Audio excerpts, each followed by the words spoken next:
It is essential to remain anonymous. Remember, anonymous is no one. Individuality is incompatible with anonymous. Rely on the whole.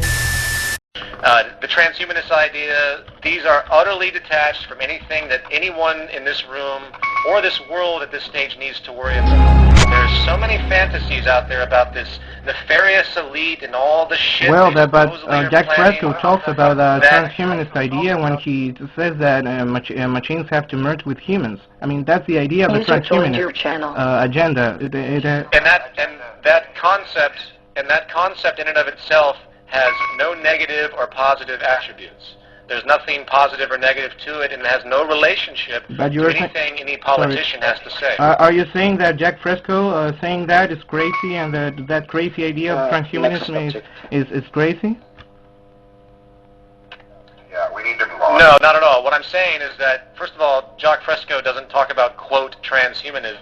He talks about the reality that technology will flourish to an extent where humans might be modifying themselves to keep up with the pace. Same thing that Ray Kurzweil talks about. Jock, you've talked about emotion a lot in our conversations, and I think it's a tremendous point because people have, again, a strong romantic need to think that emotion has a really powerful aspect in life as far as functionality, when I think you have mentioned to me that you feel emotion gets in the way more than anything else. Fortunately, people have been so conditioned now to think that a high-efficient society is somehow cold and unemotional, which they don't.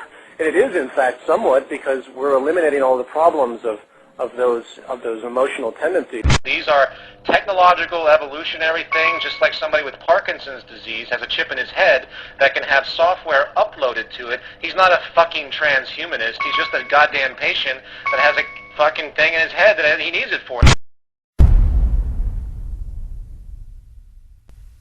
What's your position on transhumanism? That's an interesting one.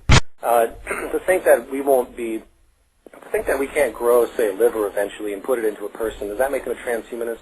Or someone who has a pacemaker, does that make them, because they have technology a part of them, it just helps them?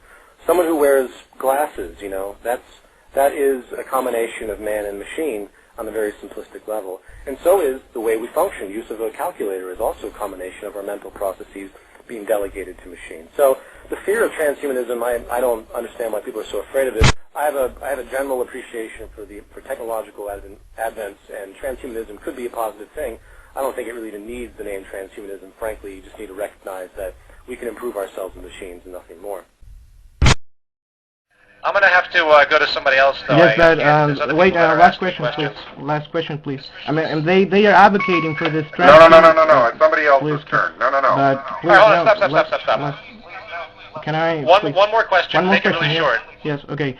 I mean, these people, this elite, is advocating for a transhumanist world with machines. In fact, I believe the technocratic era of Brzezinski, he advocates for this kind of world, the same world that you are saying. I mean, a transhumanist world, and it has nothing to do with the monetary system, and it has nothing to do with money at all. Where in Zbigniew Brzezinski's writing does he talk about a transhumanist world? I've read all of his books.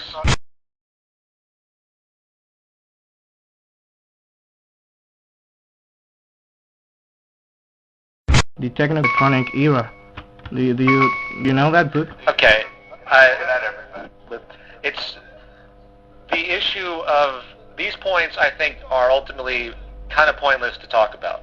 It's Why? not even worth speculating on the perceptions of what these individuals assume, even if that was what Zbigniew Brzezinski. So I'm going to stop the conversation as far as this. Okay.